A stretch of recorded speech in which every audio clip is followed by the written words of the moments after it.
Irmãos, paz do Senhor, amém? Eu quero pedir ajuda para vocês, porque a gente que ensina, tá bom? A gente fica muito triste mesmo. Olha a cara dele, olha. Quando a gente está bem longe, bem distante, tá entendendo? Então, por favor, irmão, vem mais para frente, tá bom?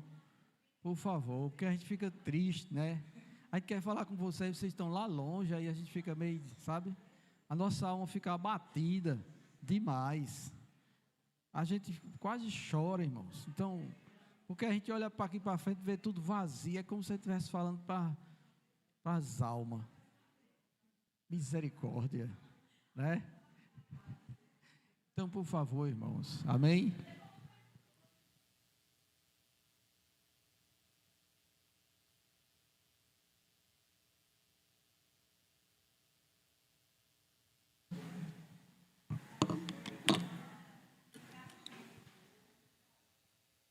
Bom dia a todos, a paz do Senhor, amém.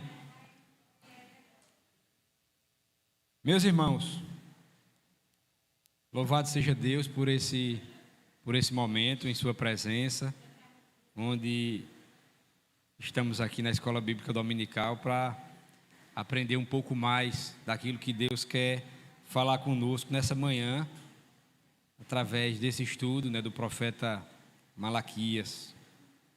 Creio que os irmãos fizeram a lição de casa, de ler do capítulo 1, versículo 1, até o capítulo 2, versículo 9.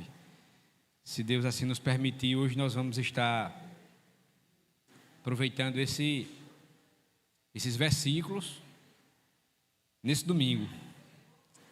Vamos tentar aqui ser objetivo, claro, para a gente ganhar tempo e tentar abordar esses assuntos. Meus irmãos, antes de entrarmos no estudo especificamente, já lendo o versículo primeiro, eu queria só contextualizar naquilo que a gente vai estar pensando com base no livro de Malaquias. Eu tinha falado domingo passado em relação a que a nossa perspectiva vai ser tratar um pouco sobre culto. E aí a gente precisa fazer essa diferença em relação a o que é um culto público, como esse, e o que é aquilo que a gente faz como um culto individual. O seu culto, quando você cultua a Deus individualmente, seja em casa, seja no trabalho, na escola, a sua vida de intimidade em cultuar a Deus. A gente precisa fazer essa diferença, porque no livro de Malaquias, ele vai tratar especificamente do culto público. Então, às vezes, existem coisas que nós fazemos no nosso culto individual que nós não temos como fazer no culto público, mesmo sendo algo que Deus se agrada. Porque dentro do culto público existe um padrão, existe a forma, a liturgia do culto público, e que às vezes a gente em casa, ou onde a gente estiver cultuando individualmente a Deus, a gente não tem como fazer essa aplicação do culto privado no culto público, ou vice-versa, do culto público no culto privado. Primeiro, se nós observarmos hoje a grande mídia tem falado muito, por exemplo, nos desigrejados. E os desigrejados querem oferecer um culto a Deus em casa ou em qualquer outro lugar, sem ser numa igreja. Não que isso seja impossível, mas o culto vai ficar pela metade, porque existem momentos que a gente precisa estar num culto público para que o culto ele seja 100% completo.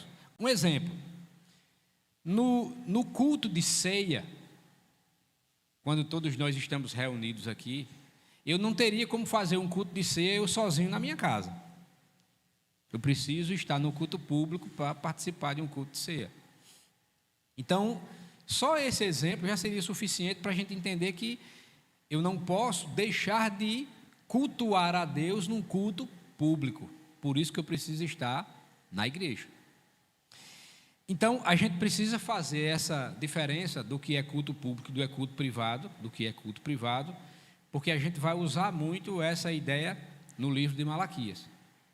Porque Malaquias, ele trata, quando a gente lê todo o seu livro, ele vai tratar justamente de algumas instruções, porque no próprio livro de Malaquias a gente vai ver a figura do sacerdote, a gente vai ver a figura dos levitas, nós vamos ver a figura das pessoas que estavam indo lá sacrificar. Então, tudo isso era uma preparação para um culto público, não um culto privado. Por isso que a gente vai usar muito essa comparação com base nesse livro de Malaquias. De repente, você pode até estar se perguntando também, mas por que a gente usar um livro do Antigo Testamento para falar sobre culto? Onde geralmente o culto ele foi instituído quando Cristo veio, e a gente vê isso aí no Novo Testamento. Mas é porque a ideia de Malaquias, do livro de Malaquias, quando se trata de um culto público, ele, por ser também o último profeta do Antigo Testamento, ele já apontava para a vinda de Cristo. E com Cristo, o culto, ele foi instituído da forma onde Cristo foi agora o Cordeiro, onde a gente já vê, né, quando Cristo é o Cordeiro, onde Cristo foi sacrificado. Então, já com a vinda de Cristo, deixou de existir o sacrifício de animais, deixou de ter aquele padrão do Antigo Testamento no que seria um culto público, e aí o culto passou a ser agora na presença de Jesus. Por isso que a gente vai ver isso dentro do livro de Malaquias. Então, por isso que a gente precisa fazer essa diferença, ok? Vamos orar, né? Vamos apresentar ao Senhor o nosso estudo dessa manhã, e a gente já vai passar a ler aqui esses versículos até o versículo 9 do capítulo 2. Vamos orar? Pai, nós te bendizemos, ó Deus, glorificamos o teu nome, Senhor, por mais essa tão grande oportunidade, ó Pai, que tu nos concede de estarmos aqui na tua casa, ó Deus, para aprender um pouco mais da tua palavra.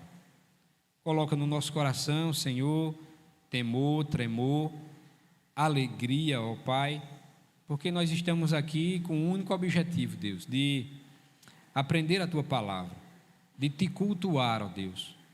Ó Pai, coloca no nosso coração esse ardor, esse desejo de cada vez mais nós estarmos querendo aprender com a Tua palavra, querendo estar aqui, Senhor, na Tua casa, ó Pai, para, juntamente com os irmãos, ó Deus, entregarmos o nosso culto a Ti, Senhor.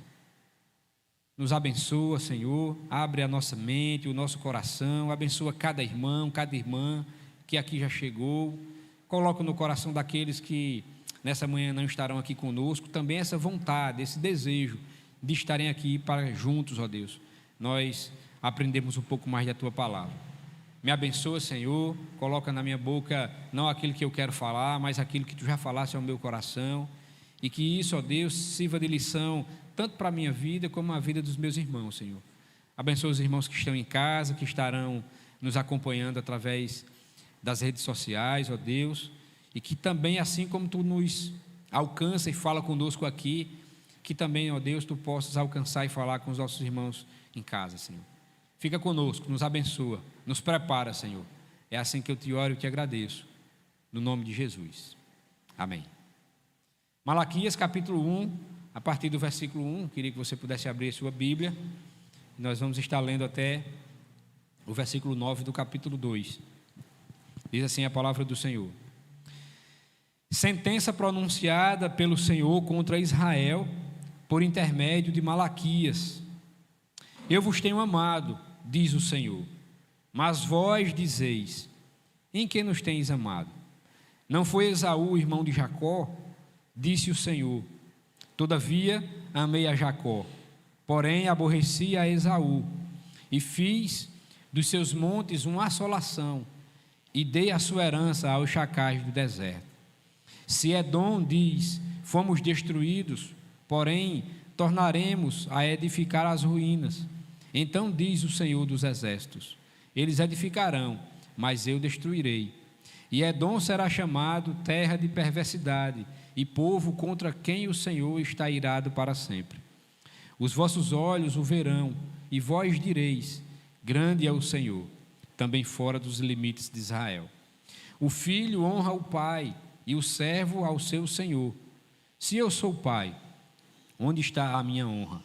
E se eu sou o Senhor, onde está o respeito para comigo? Diz o Senhor dos exércitos a vós outros, ó sacerdotes, que desprezais o meu nome. Vós dizeis: em que desprezamos nós o teu nome? Ofereceis sobre o meu altar pão imundo, e ainda perguntais: em que te havemos profanado? Nisto que pensais: a mesa do Senhor é desprezível, quando trazeis animal cego para o sacrificardes, não é isso mal? E quando trazeis o coxo ou o enfermo, não é isso mal? Ora, apresenta-o ao teu governador, acaso terá ele agrado em ti e te será favorável? Diz o Senhor dos exércitos. Agora, pois, suplicai o favor de Deus, que nos conceda a sua graça. Mas, com tais ofertas nas vossas mãos, aceitará ele a vossa pessoa? Diz o Senhor dos exércitos. Tomara houvesse entre vós quem feche as portas, para que não acendesseis debalde o fogo do meu altar. Eu não tenho prazer em vós, diz o Senhor dos exércitos, nem aceitarei da vossa mão a oferta. Mas, desde o nascente do sol até ao poente, é grande entre as nações o meu nome, e em todo lugar lhe é queimado incenso e trazidas ofertas puras, porque o meu nome é grande entre as nações, diz o Senhor dos exércitos. Mas vós profanais quando dizeis: a mesa do Senhor é imunda, e o que nela se oferece, isto é, a sua comida é desprezível. E dizeis ainda: que canseira, e me desprezais, diz o Senhor dos exércitos. Vós ofereceis o dilacerado e o coxo e o enfermo, assim fazeis a oferta. Aceitaria isso da vossa mão? Diz o Senhor. Pois maldito seja o enganador, que tendo um animal sadio no seu rebanho, promete e oferece ao Senhor um defeituoso. Porque eu sou o grande rei, diz o Senhor dos exércitos, e o meu nome é terrível entre as nações.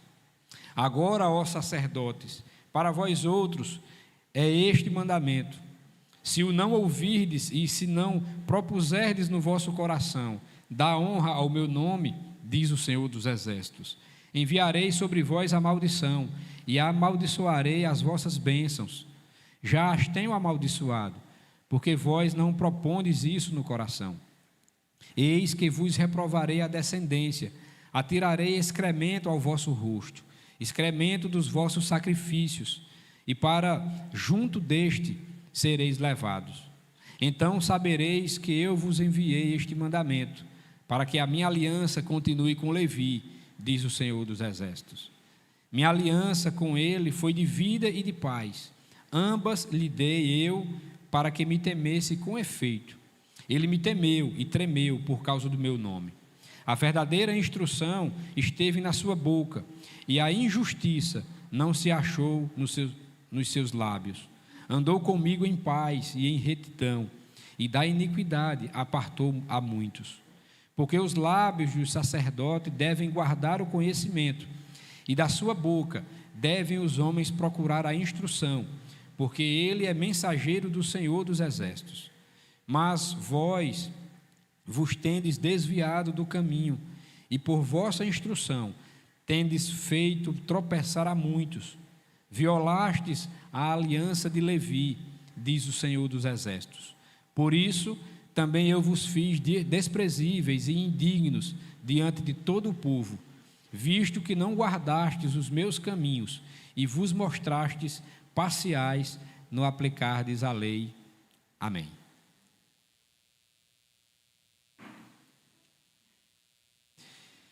Meus irmãos, só recapitulando rapidinho esse contexto do livro de Malaquias, e a gente pode ver que os mesmos problemas que Malaquias descreve aqui no livro, era basicamente os mesmos problemas que aconteciam na época de Neemias. Como eu falei domingo passado, existiam muitos casamentos pagãos, práticas comerciais injustas, retenção de dízimos, e o mais delicado e o mais complexo era justamente essa apatia espiritual que estava generalizada. E isso existe um porquê. O livro de Zacarias, ele foi escrito no pós-exílio.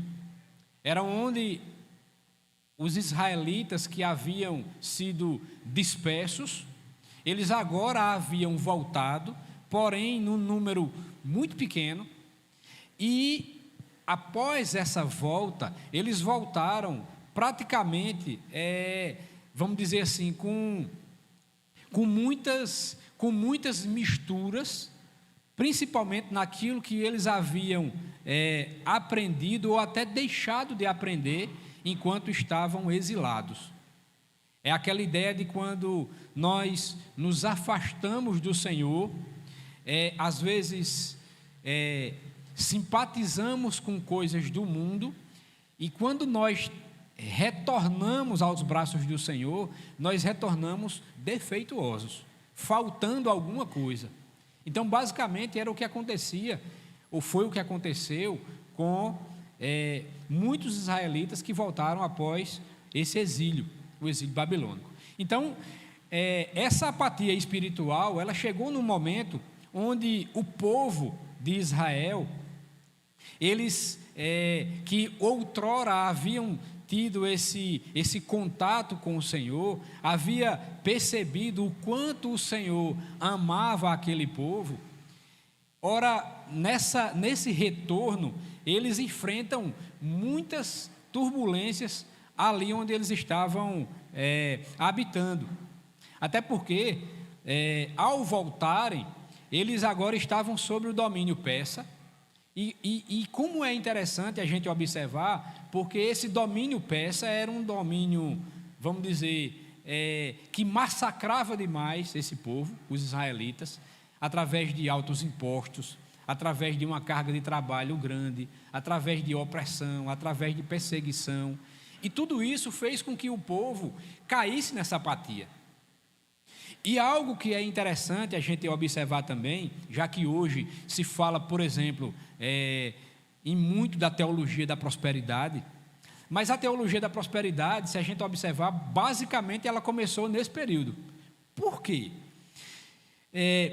Eu não sei se você já parou para pensar de que, basicamente, o povo israelita, eles tinham essa ideia de que a presença de Deus estava sobre eles quando eles eram abastados materialmente. É aquela ideia que hoje muitos de nós temos, de que quando a bênção de Deus está sobre a minha vida, eu tenho que ter as coisas. Eu tenho que ter meu carro, eu tenho que ter minha casa, eu não posso adoecer, eu não posso, tudo tem que estar diante de mim, tudo tem que ser do meu jeito, porque Deus está comigo. Isso é o que prega a teologia da prosperidade.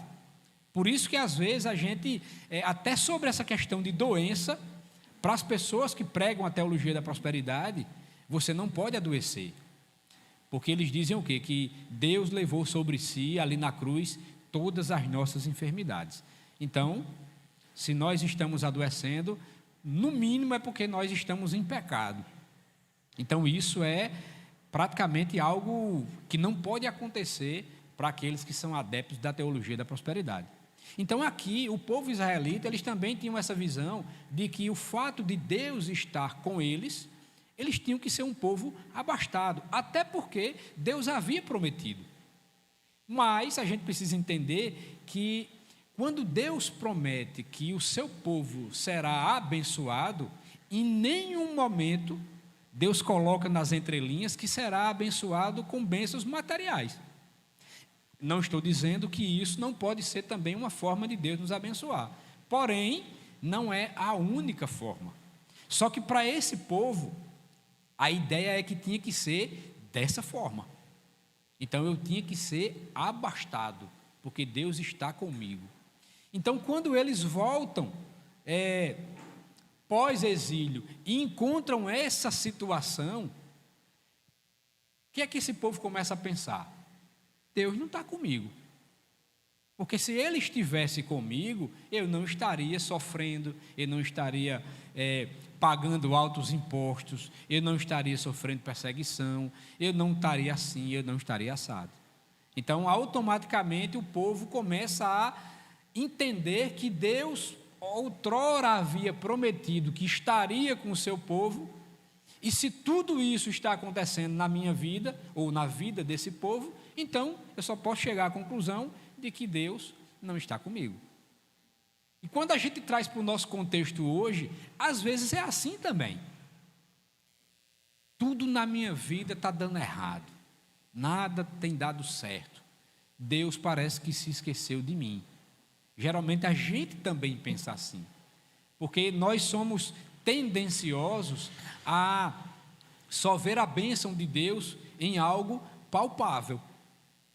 Quando eu tenho as coisas, geralmente as coisas materiais, é como se a gente materializasse a bênção de Deus naquilo que Ele tem nos dado.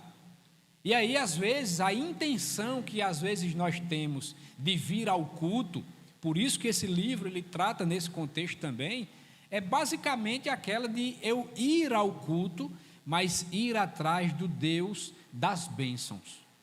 Então eu vou no culto apenas buscar, geralmente é assim.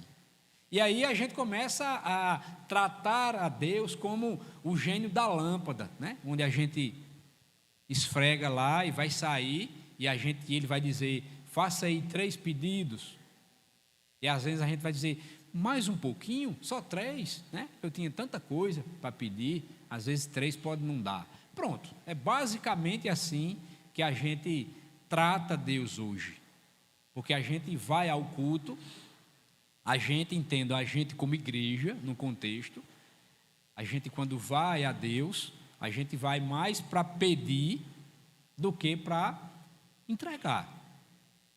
Por isso que a gente precisa fazer essa diferença em relação ao culto público e ao culto privado.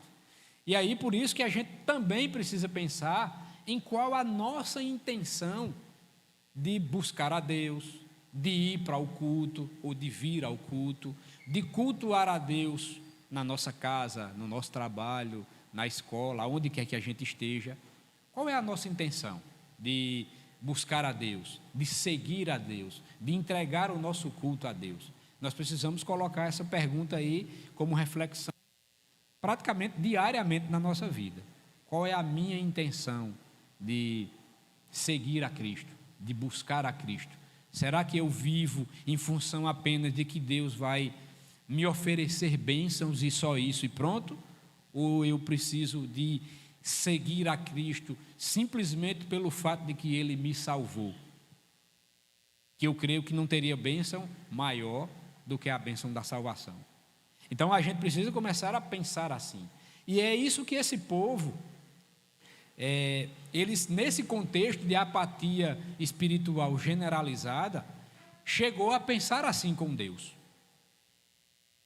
E aí? Agora Deus não está conosco, porque se Ele estivesse, nós não estaríamos dessa forma. Pronto, esse é o pontapé inicial do contexto do livro de Malaquias. E assim como outros profetas, eu falei nisso domingo passado, que mais uma vez Deus, através do profeta Malaquias, ele exprime o seu amor por essa nação, pela nação de Israel. E aí a gente pode observar que cada profeta que traz um recado de Deus para aquela nação, nada mais é do que o amor de Deus pelos seus filhos, pelo seu povo.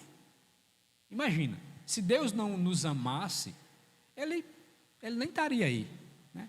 Ele não iria estar usando pessoas como instrumentos nas mãos dele para alertar o seu povo. Mas Deus, Ele nos ama. Deus, Ele amou esse seu povo, mesmo nessa época. Mesmo durante o que a gente vai ver aqui, o povo sempre retrucando a Deus.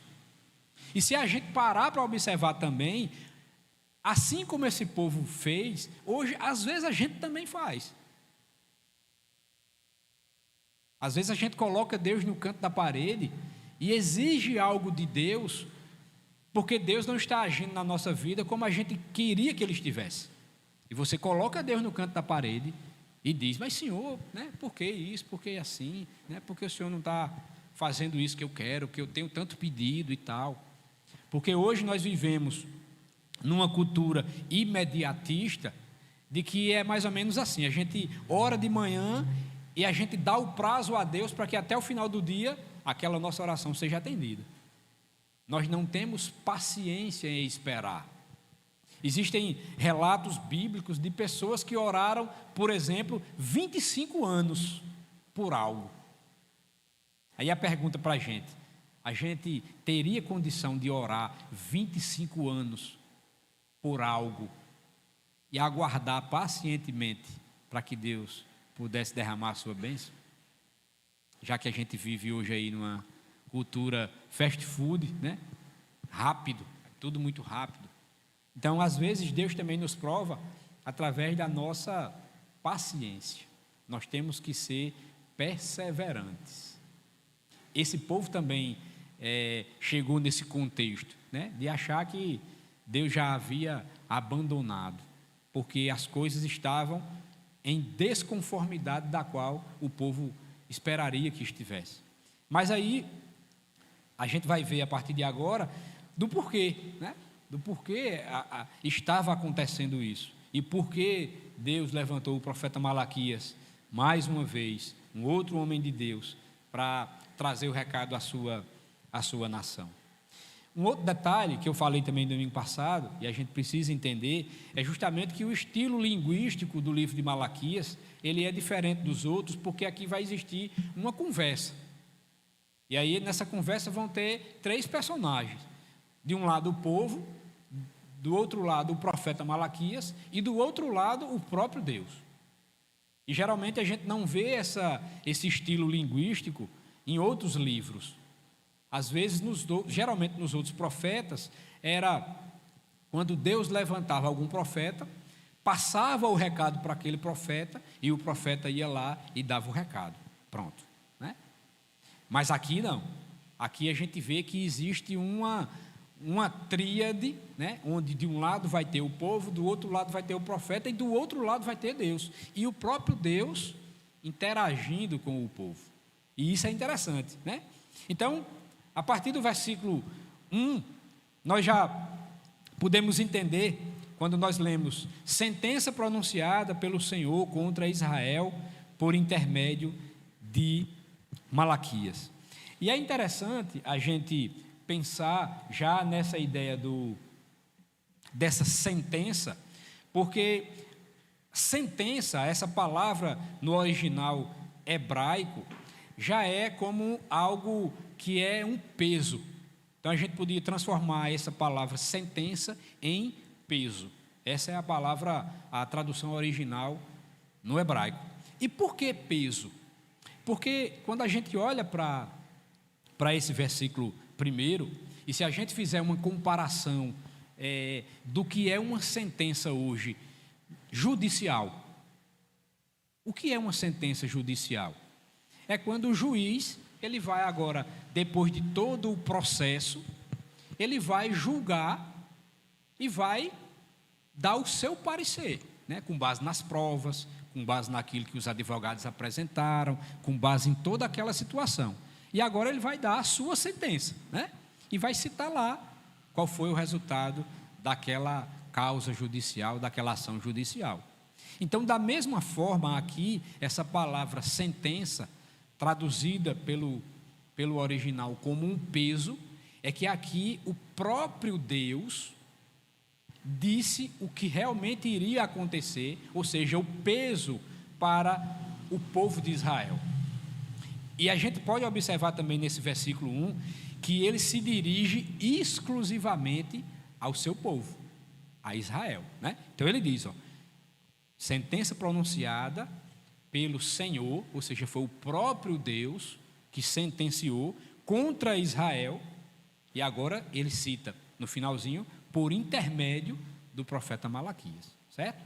Então a gente já precisa entender que realmente aqui foi uma palavra de Deus especificamente para a sua nação, para os seus filhos, Israel. E aí, dentro dessa ideia, já agora a partir do versículo 2 até o versículo 5, nós precisamos aprender sobre o amor de Deus. E que a gente vai dividir pelo menos em duas partes. O primeiro, que é o versículo 2, a gente vai tratar sobre o Senhor lembrando do seu amor a Israel. E dos versículos 3 até o 5, nós vamos tratar sobre que o Senhor ele derrota os inimigos de Judá. Então, olhando para o versículo 2, ele vai dizer assim: eu vos tenho amado, diz o Senhor, mas vós dizeis, em que nos tem amado? Não foi Esaú, irmão de Jacó? Disse o Senhor, todavia amei a Jacó. E a partir do versículo 2, a gente já começa a ver o povo retrucando a Deus. O Senhor, ele diz, eu vos tenho amado, ou seja, Deus, ele, mais uma vez, ele mostra o amor dele para com os seus filhos, para com a nação de Israel. E é interessante a gente observar isso, porque se nós voltarmos, e até já tirando uma lição aqui desse versículo 2, e aí, principalmente para os irmãos que de repente têm alguma dificuldade em entender a doutrina da predestinação, nós já podemos aplicar a doutrina da predestinação nesse versículo 2. Quando Deus, através da sua soberania, ele resolve, através da própria soberania de Deus, amar a Jacó.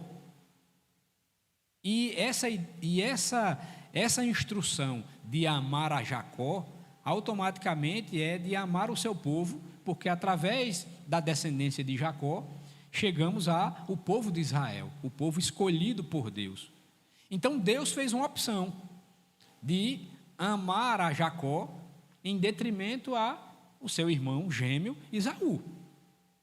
Então, o fato de nós estarmos hoje aqui, e creio que nenhum de nós aqui tem descendência judaica,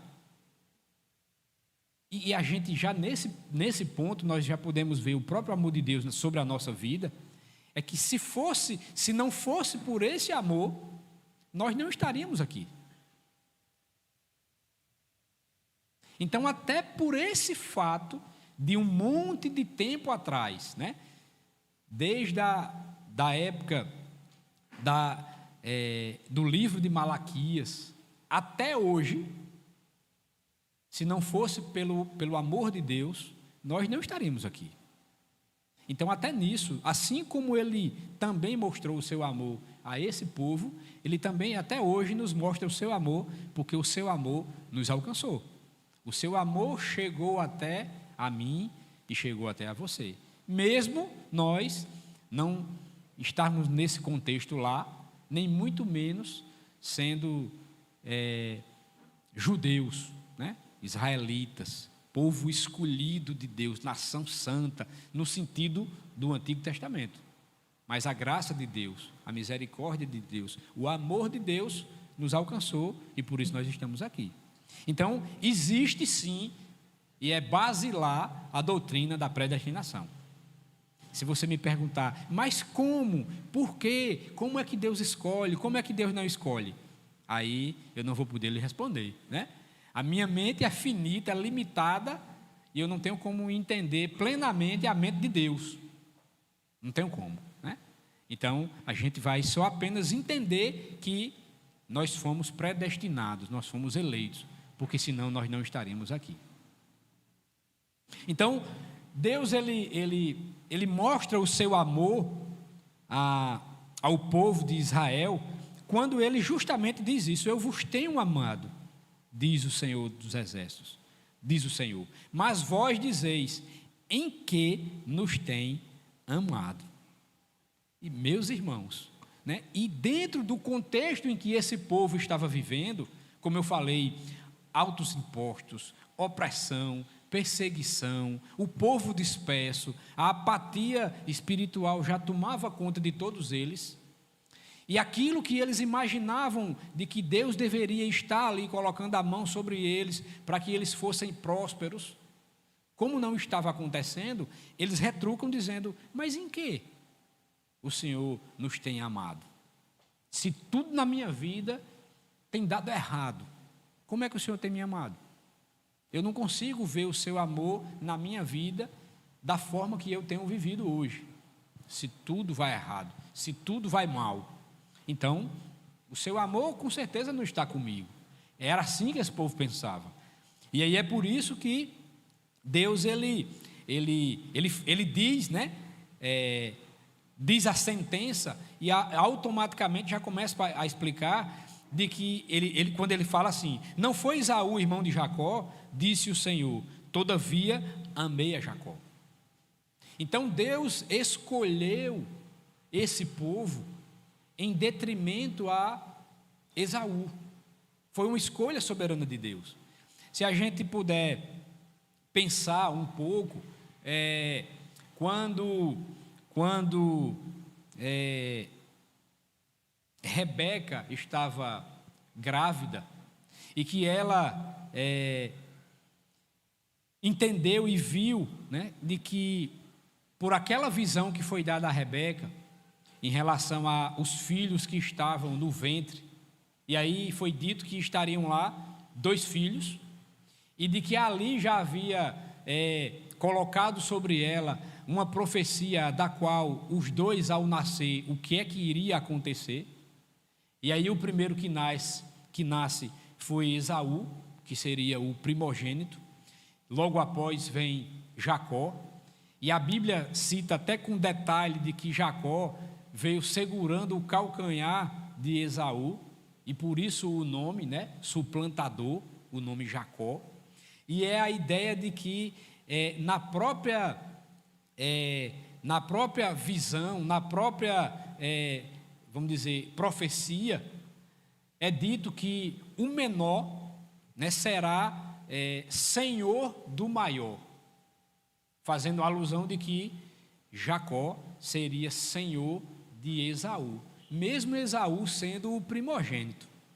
E naquele momento, né, a gente já vê que basicamente é aquilo que começa a ser dito aqui também, quando Deus escolhe Jacó em detrimento a Esaú. E aí quando Deus diz que eu amei a Jacó, é porque realmente ele está praticamente afirmando aquilo que foi outrora na vida de Rebeca, desde o nascimento de Esaú e do nascimento de Jacó. Então ele apenas está confirmando que eu havia escolhido a Jacó, mesmo podendo ter escolhido Esaú, porque quem tinha um direito ali era justamente o primogênito, era Esaú. E aí a gente conhece toda a história de Esaú e de Jacó, onde o próprio Esaú, ele vende o seu direito de primogenitura por um prato de lentilhas, ou seja, não dá valor àquilo ali. Aí eu estou com fome, né? Eu vendo na hora aqui o meu direito. E aí a gente conhece todo esse contexto entre Esaú e Jacó, porém, Deus sempre escolheu a descendência de Jacó, o seu povo.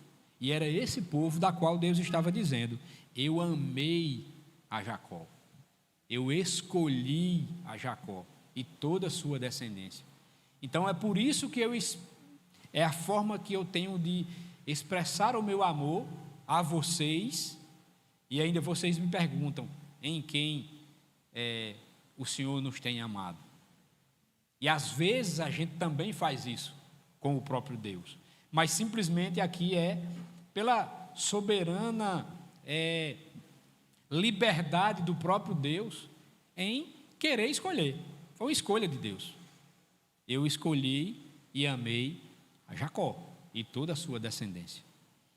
E aí a partir do versículo 3, quando ele diz assim: porém aborreci a Esaú e fiz dos seus montes uma assolação e dei a sua herança aos chacais do deserto.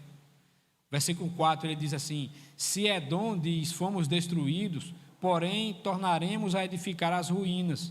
Então diz o Senhor dos Exércitos: eles edificarão, mas eu destruirei.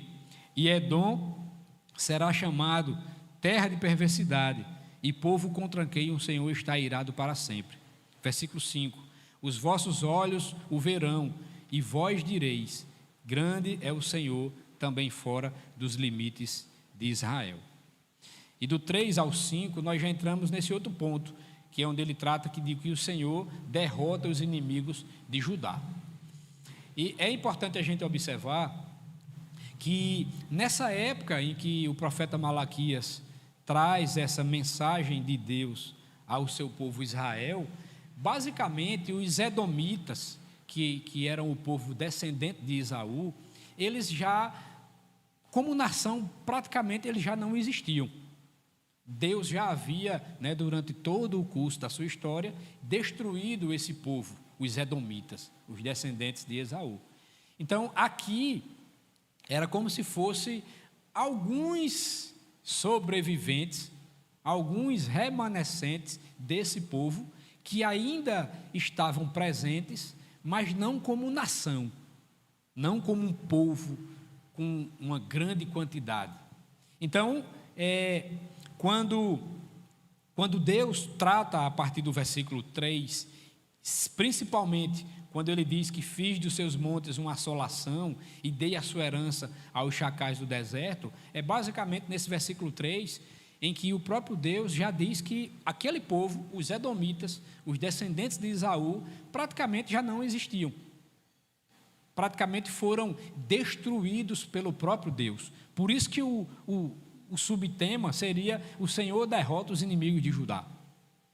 Para mostrar, como a gente sempre viu em todos os outros profetas menores que a gente estudou até aqui, de que o próprio Deus sempre destruiu os inimigos que se levantavam contra o seu povo, o povo de Israel, o povo de Judá. Então, o próprio Deus destruía, ou sempre destruiu, os inimigos que se levantavam. Às vezes, inclusive, o próprio Deus usava o povo, os inimigos do seu próprio povo, para destruir a sua própria nação, mas a fim de chacoalhar o seu povo, de dar um recado, de dizer: eu posso levantar qualquer nação contra vocês, mas apenas para dizer que eu ainda estou aqui, que eu ainda amo vocês, para que vocês possam se consertar. E mesmo assim, o povo não se consertava, ou às vezes se consertava momentaneamente, e logo após voltava tudo novamente. Então aqui, esse versículo 3 é praticamente para tratar de que nesse momento, nesse contexto, o povo descendente de Esaú, os edomitas, basicamente já não existiam. E o versículo 4, ele diz assim: se Edom diz: fomos destruídos, porém tornaremos a edificar as ruínas. Então diz o Senhor dos Exércitos: eles edificarão, mas eu destruirei, e Edom será chamado terra de perversidade, e povo contra quem o Senhor está irado para sempre. Dos poucos remanescentes dos descendentes de Esaú, ainda existiam aqueles que disseram justamente isso: nós vamos reedificar o nosso povo, a nossa nação, no caso dos edomitas, e nós vamos destruir esses israelitas, essa nação de Israel. E o próprio Deus diz que, se eles se levantarem, eu destruirei novamente. Então, é interessante a gente parar para pensar quão grande é o amor de Deus para com o seu povo, o povo de Israel, porque, e quão, vamos dizer assim, e quão ruins são os descendentes de Esaú, os edomitas, de ainda guardar em seu coração essa disputa, essa rivalidade que sempre existiu entre Esaú e entre Jacó. Eles trouxeram, durante todo esse tempo, os descendentes de Esaú, vamos dizer, esse ranço do povo de Deus. Porque imagine, se eu sou um edomita, vi que toda a minha nação foi destruída. E eu escapei, eu sobrei. E mesmo assim eu ainda nutro no meu coração, alimento o meu coração dessa raiva, né, desse ódio que eu tenho contra o outro povo, que nesse caso aqui seria o povo descendente de Jacó, os israelitas. E ainda penso, junto com outros que sobraram, dos que escaparam, vamos reedificar o nosso, né, a nossa nação e vamos novamente destruir esse povo. A maldade estava enraizada no coração desse povo. E por menor que eles fossem agora, quase já nem existindo mais, a vontade de destruir o povo de Deus ainda era presente no coração daquelas pessoas. E aí o próprio Deus, mais uma vez, dá o recado e diz assim: então diz o Senhor dos Exércitos, eles edificarão, mas eu destruirei. E Edom será chamado terra de perversidade e povo contra quem o Senhor está irado para sempre. Para sempre. E aí nos faz pensar como é terrível cair nas mãos de um Deus irado. E a pergunta é: se Deus é por nós, quem será contra nós? Mas e se Deus for contra nós? Você já parou para pensar nisso? Geralmente a gente usa muito essa expressão: se Deus é por nós, quem será contra nós? Ótimo, né? Mas e se Deus for contra nós? Assim como Deus foi contra esse povo, em que o próprio Deus diz que esse povo será chamado de terra de perversidade e povo contra quem o Senhor está irado. Não é estar irado momentaneamente, é para sempre. Então, os edomitas, a maldição dos edomitas foi basicamente se autodestruírem até o ponto de não existir mais. Mas, se isso aconteceu com esse povo, os edomitas, e por que não pode acontecer conosco? Conosco eu digo como nação, não uma nação cristã ou algo assim, uma nação como povo mesmo. E por que não pode acontecer conosco? Por isso que a gente tem que pensar e refletir de como anda a nossa vida para com Deus. E aí entra mais uma vez, como anda o nosso culto a Deus. Por isso que nós não temos como desassociar os ensinamentos do profeta Malaquias, a nossa vida, como cultuar a Deus dia após dia, seja aqui ou seja em qualquer outro lugar. E o versículo 5 ele diz assim: os vossos olhos o verão e vós dizeis, grande é o Senhor, também fora dos limites de Israel. E aqui o próprio Deus trata com o seu povo e faz com que o povo de Israel, observando o que aconteceu com os seus inimigos, regozijem-se, dando crédito a Deus, porque afinal ele efetuou a paz. Porque os edomitas, eles viviam perseguindo o povo israelita, ainda como nação, enquanto eles existiam em grande quantidade. E é por isso que a gente precisa, mais uma vez, aplicar a ideia da teologia da prosperidade, em fazer essa separação, essa divisão, de que por mais que nós não venhamos a ter algo material, mas até aqui Deus tem nos ajudado, ou não.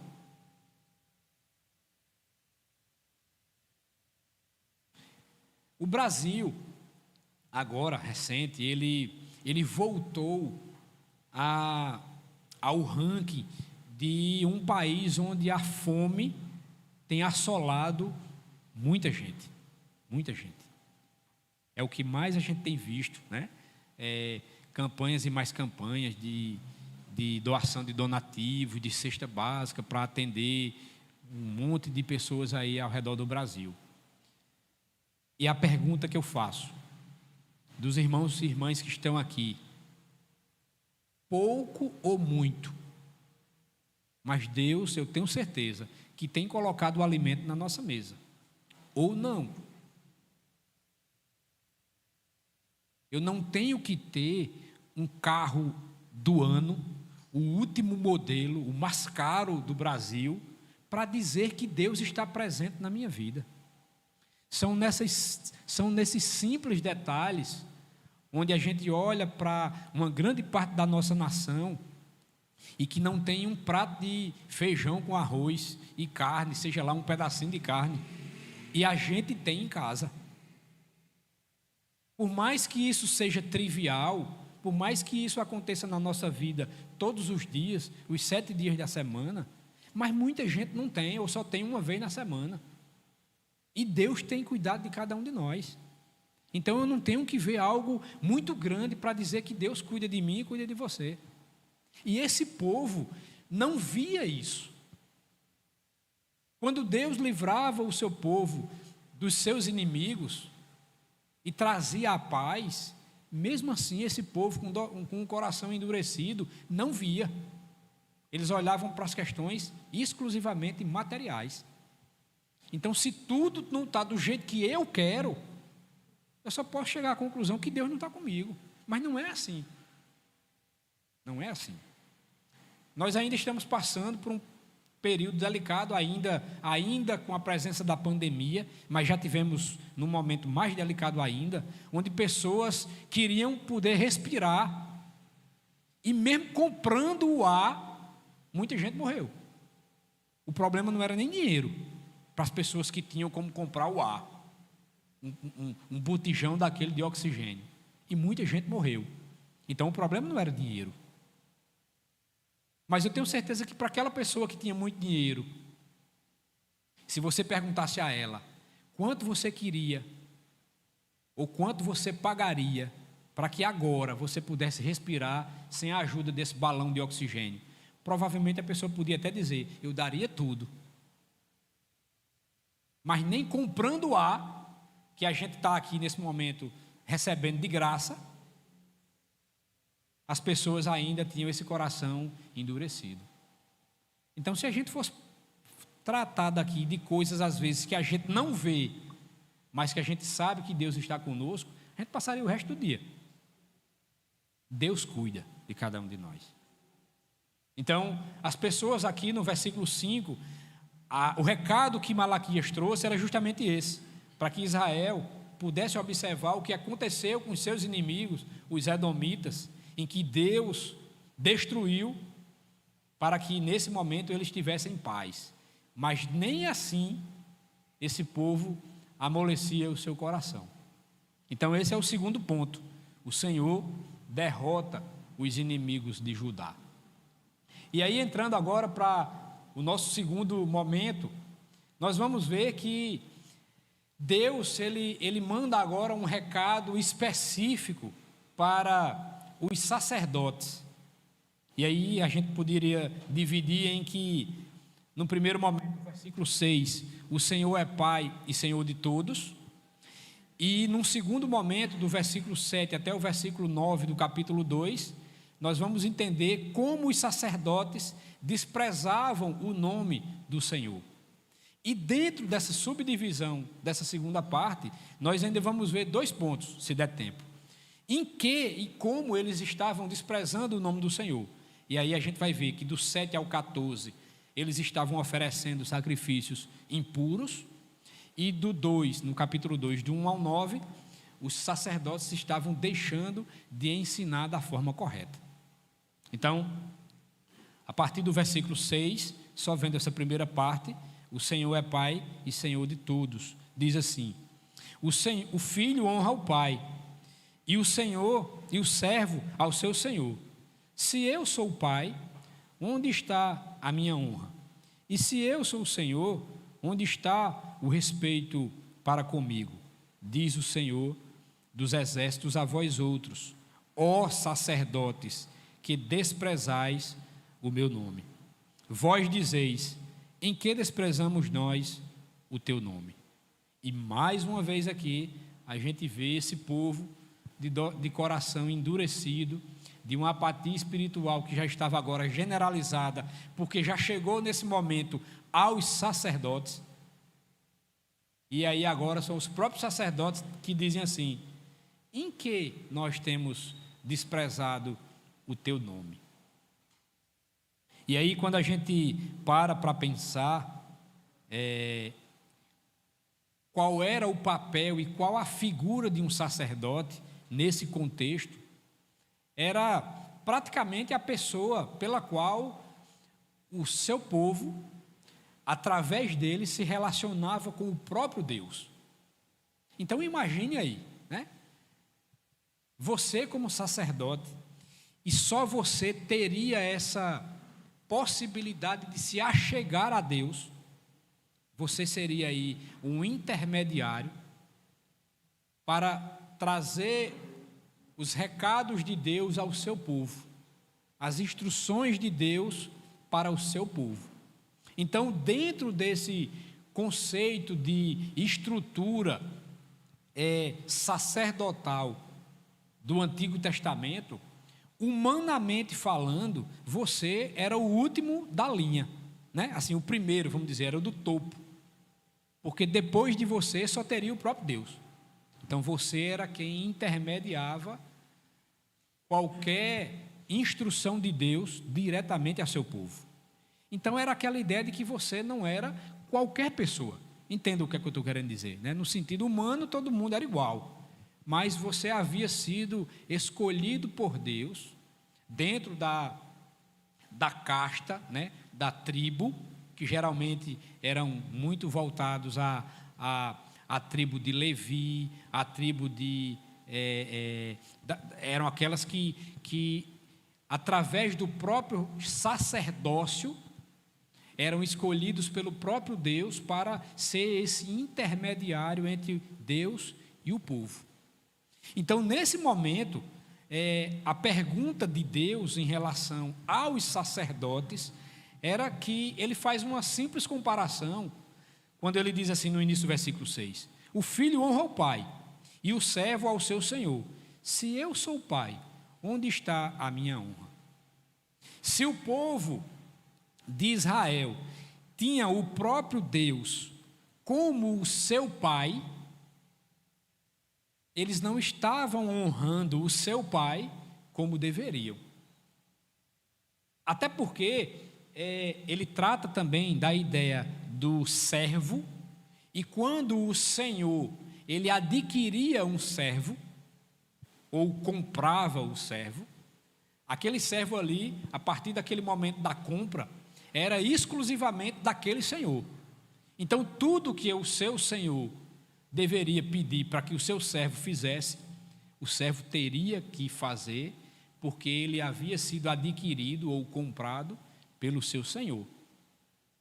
E, da mesma forma, a gente vê até como o filho honra o pai, e isso é até mandamento.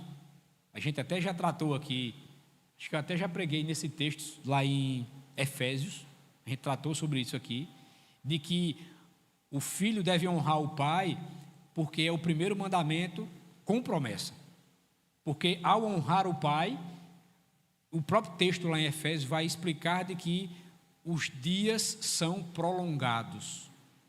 Então, o fato de que eu honre a meu pai sendo cristão ou não, a bênção de Deus sobre a minha vida é de que os meus dias serão prolongados.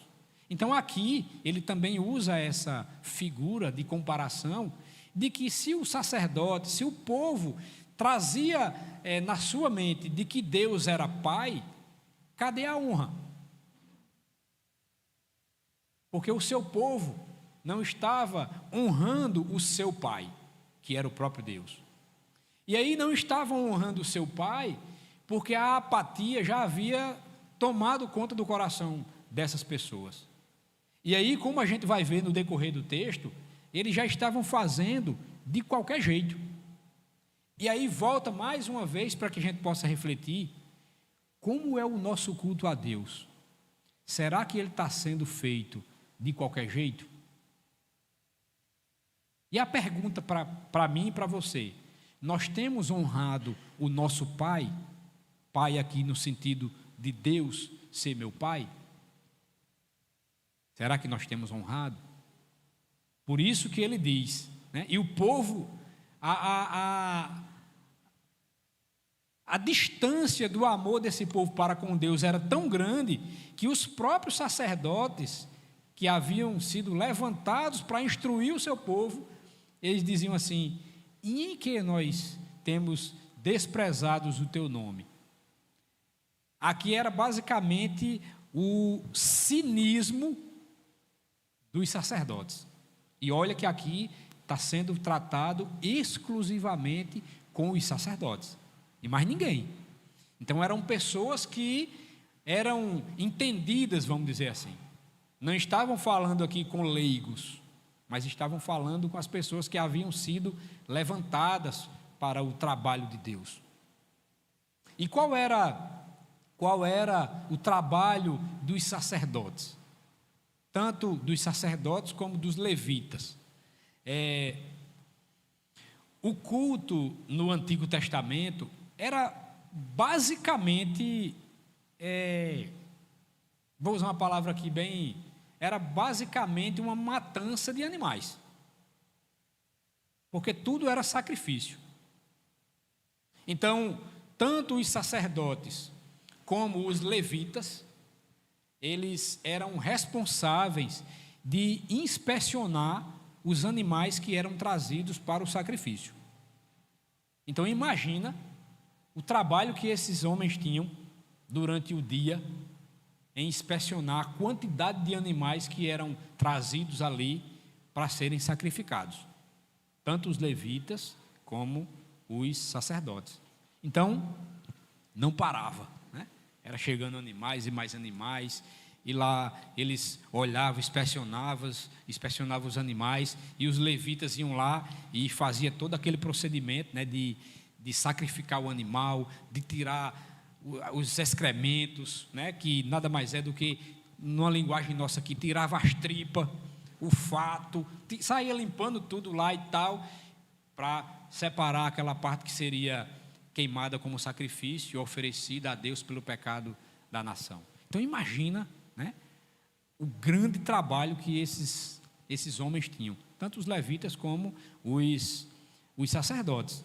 E aí a ideia é de que, é lógico que hoje não existe mais culto como existia no Antigo Testamento, mas o nosso culto, ele é entregue a Deus do mesmo jeito, não dessa forma, né, de matança de animais. Por isso que a gente precisa olhar para cada um de nós e pensar: como eu estou entregando o meu culto a Deus, para que Deus possa receber. Ainda tem esse detalhe, né? Não é só a minha boa intenção, mas será que Deus tem recebido o meu culto, a entrega do meu culto? Então, nesse contexto, os sacerdotes, eles foram cínicos em perguntar: em que nós desprezamos o teu nome? E aí, o próprio Deus, já no versículo 7, ele responde, né?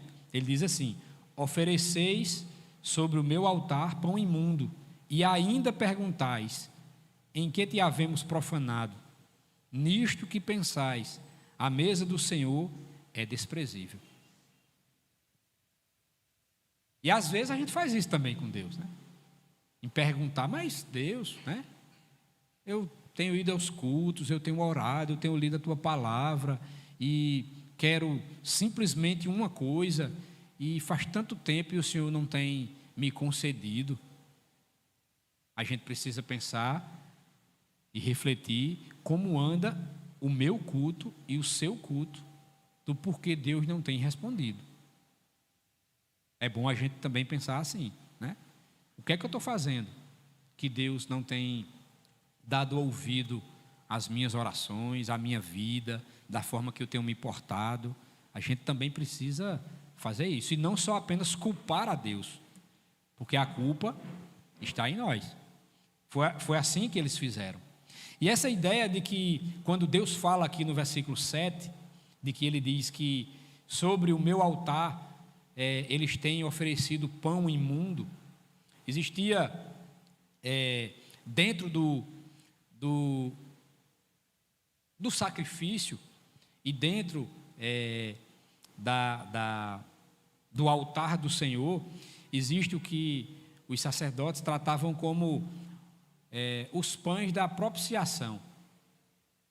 E é interessante de que esses pães, eles deveriam estar sempre fresquinhos. Eles tinham que ser refeitos diariamente e tinha um período de que esse pão ele deveria ser renovado para que o sacrifício fosse aceito.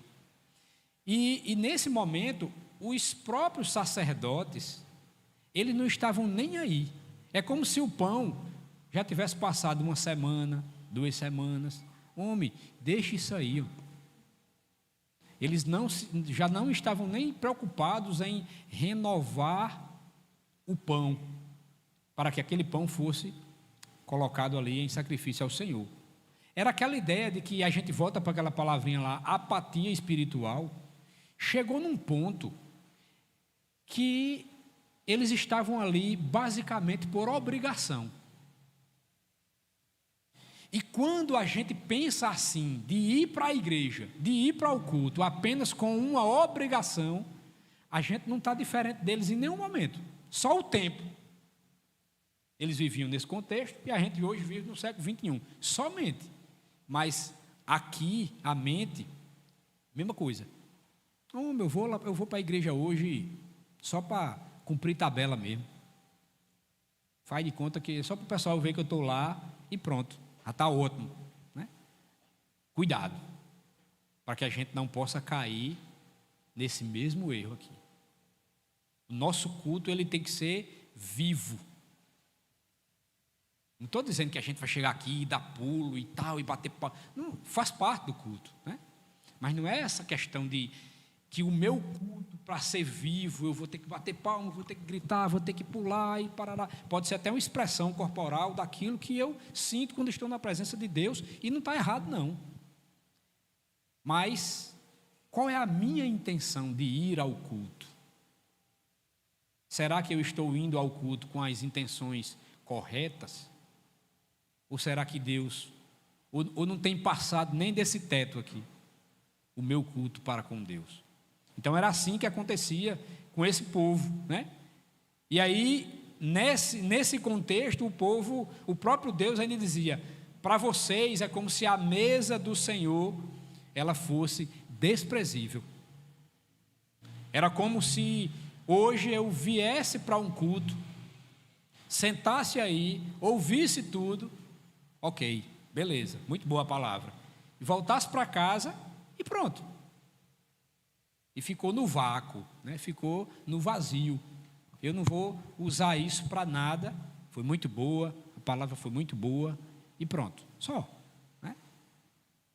Então cuidado para que essa apatia não chegue até a cada um de nós, para que a gente também não possa entender e o Senhor possa nos dizer: o seu culto para mim é desprezível, não está servindo de nada, né? Quando a gente olha para o que é pregado hoje, o que é ensinado hoje nas igrejas Brasil afora, a gente se depara com um problema muito sério. Porque de um lado existem as pessoas que vão buscar apenas as bênçãos materiais. E do outro lado existem os aproveitadores, os mercenários, que aproveitando essa brecha das pessoas, vão oferecer aquilo que as pessoas realmente querem. A tal ponto de que, quando a gente olha as pessoas participando de um culto e chamando para dar um testemunho, geralmente o testemunho é como? Minha vida financeira era terrível, né? Eu tinha uma empresa e minha empresa faliu, eu estava devendo 400 mil reais, mas quando eu fiz a campanha, aí tudo mudou, né?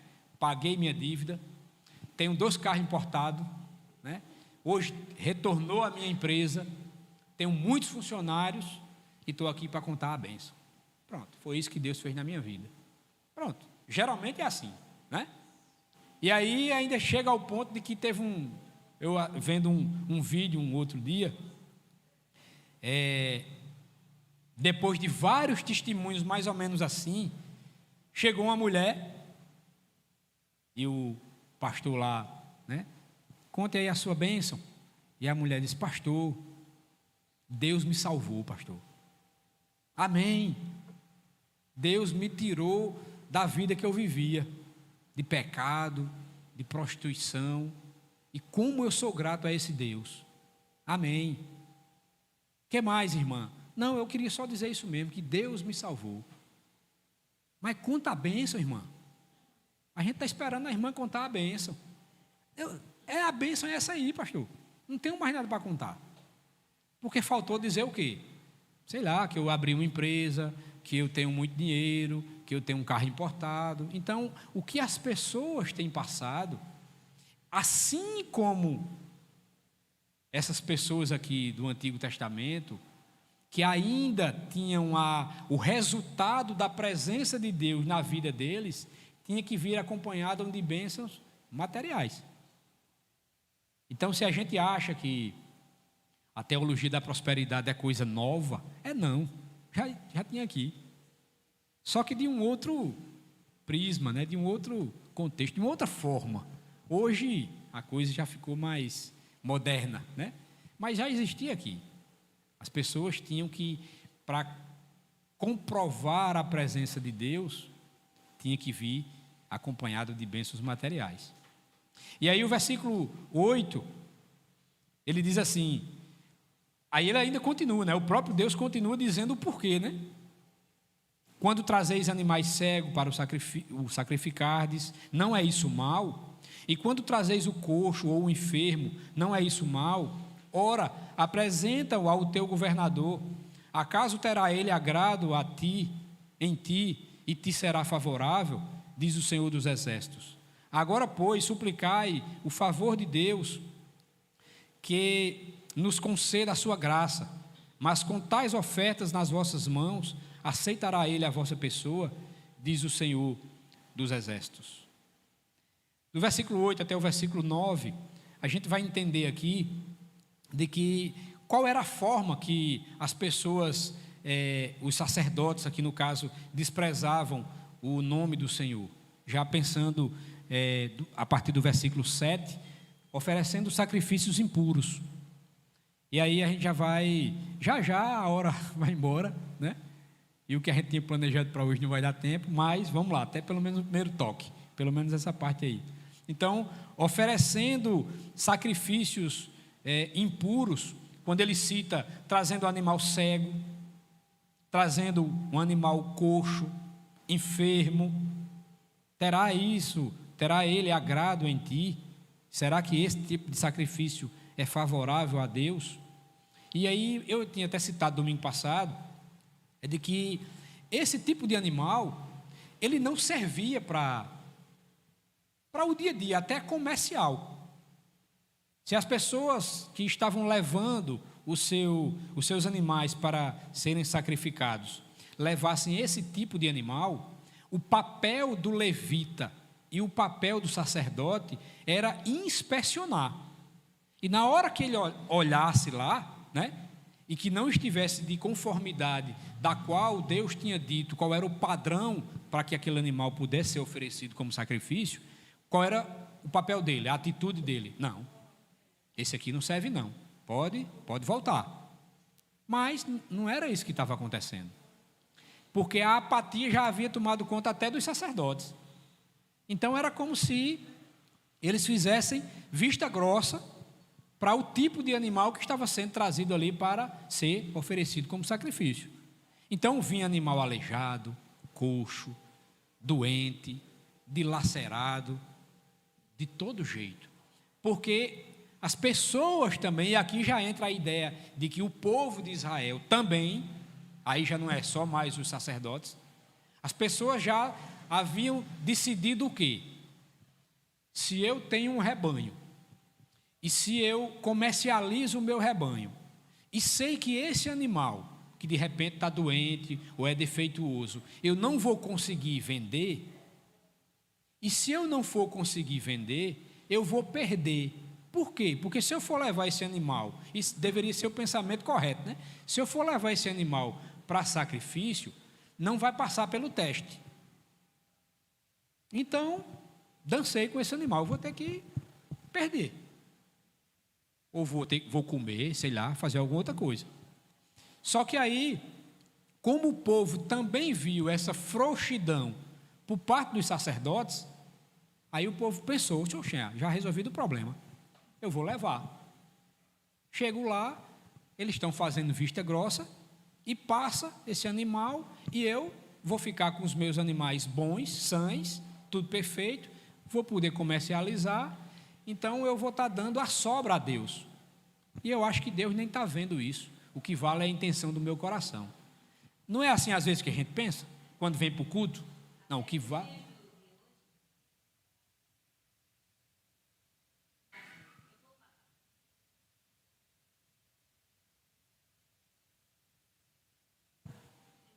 Resolvido o problema, né? Isso. São as primícias, a gente vai ver isso aqui também, né? Então a ideia é o quê? Se eu estou tendo prejuízo com esse meu animal, eu vou oferecer a Deus, porque o meu coração é que vale, é a minha intenção. Eu estou indo do mesmo jeito cultuar a Deus, estou apresentando o sacrifício do mesmo jeito, tudo resolvido, né? E aí, se a minha vida não está sendo abençoada, nesse contexto aqui, por questões materiais, aí eu pergunto, por que está acontecendo isso? Mas a forma de cultuar a Deus já estava errada lá, a partir dele. E quando chegava diante dos sacerdotes, era pior, porque o sacerdote não rejeitava. Homem, bota aqui para dentro mesmo, faz de conta que, pronto, né? É a ideia de que eu sou conivente com o seu erro e você é conivente com o meu, e fica nós dois tudo quietinho e tchau. Pronto, era o que acontecia nesse contexto também. Então, animais enfermos, coxos, aleijados, e aí o próprio Deus, ele ainda faz essa pergunta e pede para comparar. Deus é como se Deus dissesse assim, faça o seguinte, já que você disse que lá no início, que eu sou seu pai, ou pai dessa nação, e já que vocês teriam que me honrar, como um filho honra um pai, como um servo honra ao seu senhor, faça o seguinte, pegue esse animal e tente oferecer ao seu governador, para ver se ele aceita.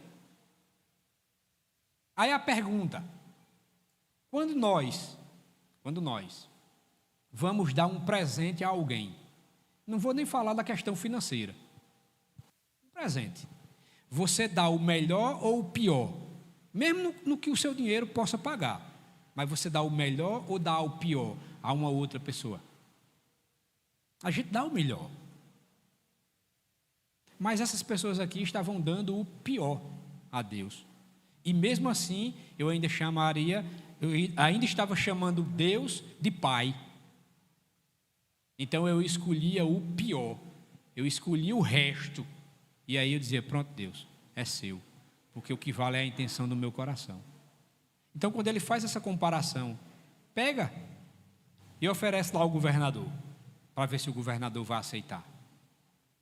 Então nós já observamos que a forma de oferecer sacrifícios desse povo, naquele contexto, já dizia que o povo estava vivendo uma apatia espiritual que realmente era generalizada, porque já partia do próprio povo até chegar àqueles que deveriam rejeitar os animais para o sacrifício e não aceitar. Amém? Então a gente vai parar por aqui, né?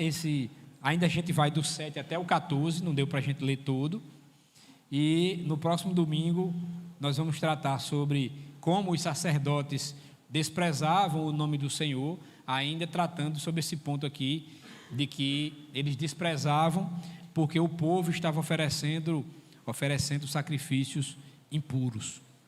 Amém?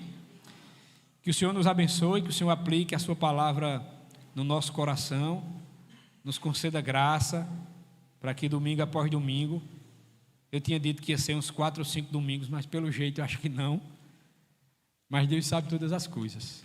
Apenas peço que os irmãos também possam fazer sua leitura em casa, possam anotar dúvida, possa compartilhar aqui com a gente, para que a gente possa também aprender, assim como eu falei domingo passado. Vamos orar? Santo Deus e eterno Pai, nós glorificamos o Teu nome, Senhor. Somos gratos a Ti, ó Deus, pelo Teu cuidado sobre cada um de nós, porque assim como Tu sempre falaste, ó Deus, no Antigo Testamento, através dos Teus profetas, Tu tens falado hoje, Senhor, através da Tua palavra, para conosco, ó Deus, para que venhamos, ó Pai, a entender como devemos Te cultuar, como deve ser a nossa vida, como devemos andar, Senhor, para que tudo que venhamos a fazer seja única e exclusivamente para glorificar e engrandecer o Teu nome. Derrama a Tua bênção, ó Deus, sobre a vida dos meus irmãos e irmãs que aqui estão, aqueles que nos acompanharam de casa, Senhor. Ó Pai, toca no coração de cada um de nós, nos traz à Tua casa, Senhor. Nós sabemos, ó Deus, que muitos estão enfermos, limitados, ó Pai, de vir à Tua casa, mas aqueles que podem vir, Senhor, coloca no coração deles esse desejo de estar aqui juntamente conosco, ó Pai, para aprendermos da Tua palavra, Senhor.